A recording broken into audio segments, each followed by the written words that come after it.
Hello, actually, let's read out the questions. Question says a sample of gas expands from volume V1 to V2. The amount of work done by the gas is greatest when the expansion is options are adiabatic, B equal in all cases, C isothermal, D isobaric. So अब हमसे बोला जा रहा है कि एक sample of gas को expand किया जा रहा है विथ इनिशियल वॉल्यूम V1 से तो फाइनल वॉल्यूम V2 तक। So हम बताना है कि अमाउंट ऑफ वर्क डन किस प्रोसेस में, किस एक्सपांशन में ग्रेटेस्ट रहेगा, यानी कि मैक्सिमम। तो चलिए स्टार्ट करते हैं हम सोल्यूशन से, but before of its let's talk about the key concept which we are going to use here for this question.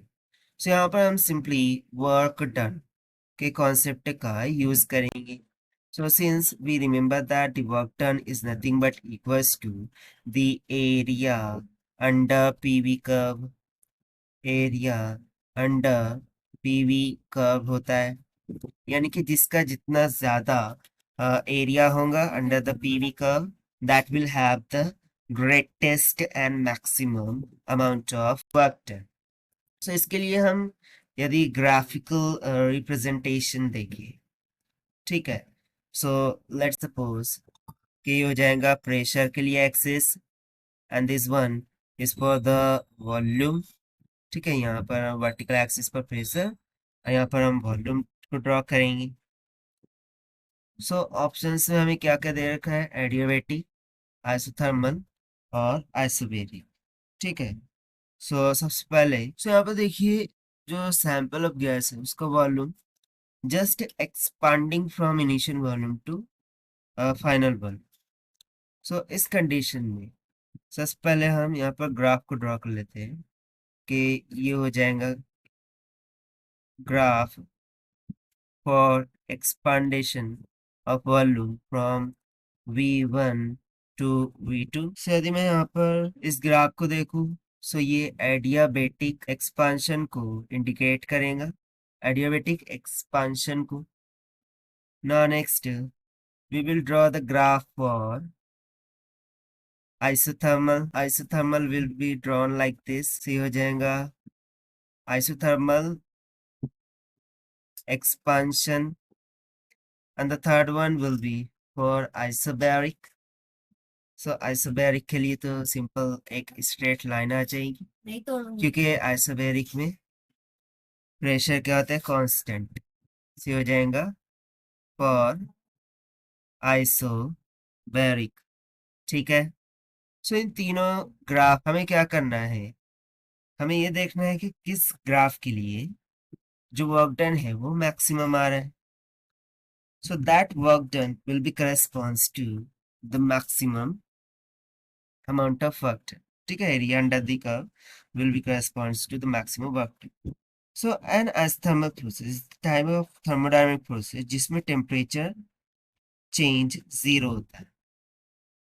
So since we remember that in isothermal process the change in temperature is nothing but equals to zero, और इसको हम absolute करते हैं when transferring heat into और out of the system takes place very slowly. उसी तरीके से second adiabatic. So adiabatic process में तो हमें पता है there will be no heat exchange through the surrounding, यानी कि इसके लिए इक्वेशन हो जाएंगे del Q is equals to zero. And उसी तरीके से आइसोबैरिक के लिए यदि हम बात करें, so in the case of isobaric process the pressure change stays constant, यानी कि delta P is equals to zero। अब चूंकि हमने यहाँ पर कॉन्सेप्ट में लिखा कि वर्क डन यानी कि W is nothing but equals to the area under PV curve, जिसका जितना ज्यादा एरिया होगा उसके लिए चेंज भी उतना ही ज्यादा होगा, and that is why work done will be the greatest one. So as we know that area under the PV curve graph gives us the work done. So from the graph we can see the area is maximum under the isobaric expansion, क्योंकि isobaric expansion में ये पूरा का पूरा जो square part है वो cover हो रहा है, और वहीं पर आइसोथर्मल के लिए लोअर पार्ट कवर होगा, एडियाबेटिक के लिए और भी कम पार्ट। सो देखिए ये एडियाबेटिक एक्सपांशन है, ठीक है, एडियाबेटिक कॉम्प्रेशन नहीं, ये एडियाबेटिक एक्सपांशन है। सो एडियाबेटिक एक्सपांशन में जो आइसोबैरिक प्रोसेस होता है उसके लिए वर्क डन यहाँ पर ग्रेटेस्ट हो जाएगा। तो सिंपली यहाँ पर हम बोल सकते हैं कि work done for isobaric is greater than the work done of isothermal is greater than the work done to adiabatic.